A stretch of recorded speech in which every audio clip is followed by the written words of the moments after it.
अगला हमारे पास क्वेश्चन है, discuss the state of society and economy of Bahmani kingdom as gleaned from historical sources. तो मैप बना सकते हो, बहामनी किंगडम को शो कर सकते हो डेक्कन के अंदर।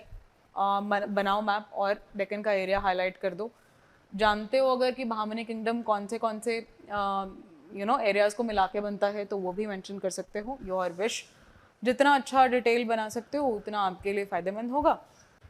और accounts of contemporary Muslim writers इतनी ज़्यादा इंफॉर्मेशन हमें नहीं देते हैं about the economic conditions of trade and commerce, but yes to a certain extent we try to find out the यहाँ पे थोड़ा और भी लिख सकते थे आप कि फॉरेन राइटर्स जो हैं निकीतन जैसे, उनके कुछ टेक्स्ट्स हैं जिनके थ्रू हम इनके सोसाइटी और इकोनॉमी में कमेंट कर पा रहे हैं। Else there is no contemporary source as such like exclusive one. Okay, तो ऐसे इनडायरेक्ट रेफरेंसेस तो बहुत मिल जाते हैं हमें, but there is not contemporary any Muslim writer who is actually recording all of these facts. So we have Nikitin. Nikitin was a Russian traveler who had come to India and visited Bahamni kingdom, and he had seen all the developments there, and then he recorded whatever he saw, whatever he witnessed. So systematic measurement of land करवाते हैं लोग, fixing the boundaries of the villages. पहले तो assessment कराने के लिए आपको boundaries fix करनी पड़ेंगी, और ये काम करवाते हैं कौन? महमूद गवान। अभी महमूद गवान कौन है? Mahmud Gawan was one of the prime minister, so a great minister of those times. ठीक है, इन्होंने वर्क किया है विद फ्यू किंग्स। तो इनका ये जो रोल है महमूद गवान का, was one of the greatest roles in the Bahmani kingdom. Bahmani kingdom को उसकी जो पीक था उस तक पहुंचाने वाले, वो सक्सेस जो उसको मिली थी वहाँ तक पहुंचाने वाले ये थे। By this process Gawan streamlined the revenue system, क्योंकि पैसा प्रॉपर तरीके से आने लगेगा अगर प्रॉपर मेजरमेंट आप करोगे। रेवेन्यू कलेक्शन को बहुत ज़्यादा इम्प्रूव किया गया, करप्शन को रिमूव करा जाता है, इतना सिस्टम ये इम्प्रूव करता है। Further bye this process income increase होती है और करप्शन जो थी उसको मिनिमाइज, लाइक आई सेड, किया जाता है। स्टेटमेंट्स ऑफ निकितिन से हमें पता लगता है, डेक्कन विजिट करता है वो 69 to 74 में, कि ट्रेड एंड कॉमर्स जो है वो भी बहुत फ्लरिश करता है। कहाँ? डेक्कन के अंदर। ठीक है, तो ट्रेड एंड कॉमर्स के बारे में भी वो लिख रहे हैं। ओके, एक तो ये हो गया। फिर उसके बाद आगे निकितिन मेंशन करते हैं कि यहाँ पे ट्रेड होता है। किसका ट्रेड होता है? हॉर्सेस का, क्लॉथ का, सॉल्ट का, पेपर का, और बहुत सारी और आइटम्स, क्लॉथ आइटम्स, मर्चेंडाइज यहाँ पर होती हैं। मुस्तफ़ाबाद और दावुल के बारे में वो मेंशन करता है, centre of commercial activity. So basically urban towns basically ये हैं, अर्बन एरियाज़ हैं। हॉर्सेस को इंपोर्ट कहाँ से किया जाता है? From Arabia, Khorasan, Turkestan area बताता है वो। मस्क और फर जो थी चाइना से इंपोर्ट करी जाती है, और यहाँ पर उससे रिलेटेड सामान बनाया जाता था। इंटरेस्टिंगली ट्रेड एंड कॉमर्स जो है वो हिंदू मर्चेंट्स के हाथ में था, whereas Bahmani kingdom was an Islamic kingdom. ठीक है, शियाज थे ये। Whereas in Vijayanagara kingdom coastal trade जो था या लॉन्ग डिस्टेंस ट्रेड जो था वो was in the hands of foreign and indigenous Muslims. और विजयनगर वाले जो लोग हैं वो कौन है? वो हिंदू किंगडम वाले। तो हिंदू एरियाज में मुस्लिम्स फॉरेन ट्रेडर्स हैं, and the reverse is the case in the Bahmani kingdom. और पूरा टॉलरेंस का काम यहाँ पर हो रहा है। कुछ ऐसी बात नहीं है कि किसी का कोई प्रोसिक्यूशन हो रहा है या किसी को ये जानबूझ के टारगेट कर रहे हैं, ऐसा कुछ नहीं था।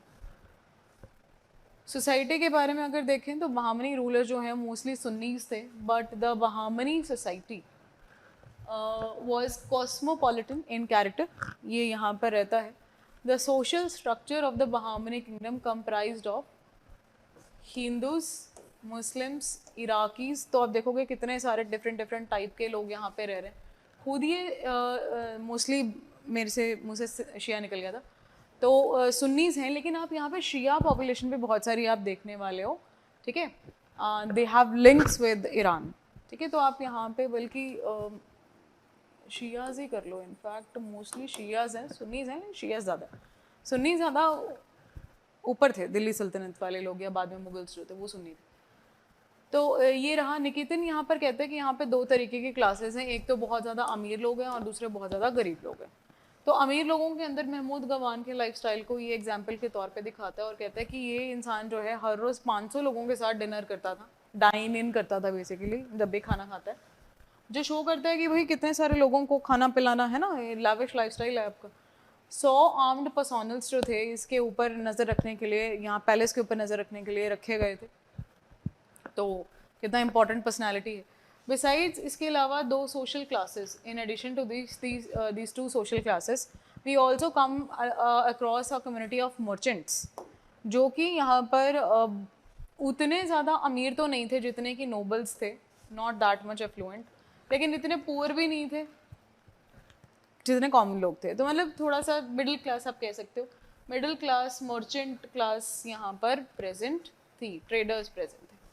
इसके अलावा सोसाइटी में थोड़ा धर्म की बातें भी हो जाती हैं। तो आप यहाँ देखोगे सूफीज़म काफ़ी यहाँ पर फैलता है।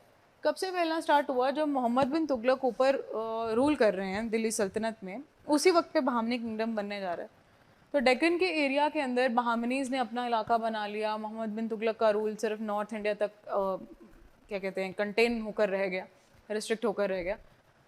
सो जब बहुत उससे पहले दिल्ली से दौलताबाद शिफ्ट किया गया था, तो बहुत सारे जो सूफीज़ थे वो भी लेकर जाए गए थे दौलताबाद के अंदर। लेकिन जब बाद में वापस दिल्ली गए तो वो सूफ़ी दिल्ली नहीं आए, वो दौलताबाद ही रह गए, जिसकी वजह से ये जो इलाका है Daulatabad is under Bahmani kingdom. तो ये इलाका बड़ा ज़्यादा फ्लरिश करता है, सूफीज़म बहुत ज़्यादा यहाँ पे तरक्की करता है और बहुत सारे सेंट्स यहाँ पर आते हैं, जिसकी वजह से ये लैंड जो है इसमें एक एक तरीके का कॉम्पोजिट टॉलरेंट एटमॉस्फेयर मिलेगा, हिंदू मुस्लिम यूनिटी आपको मिलेगी।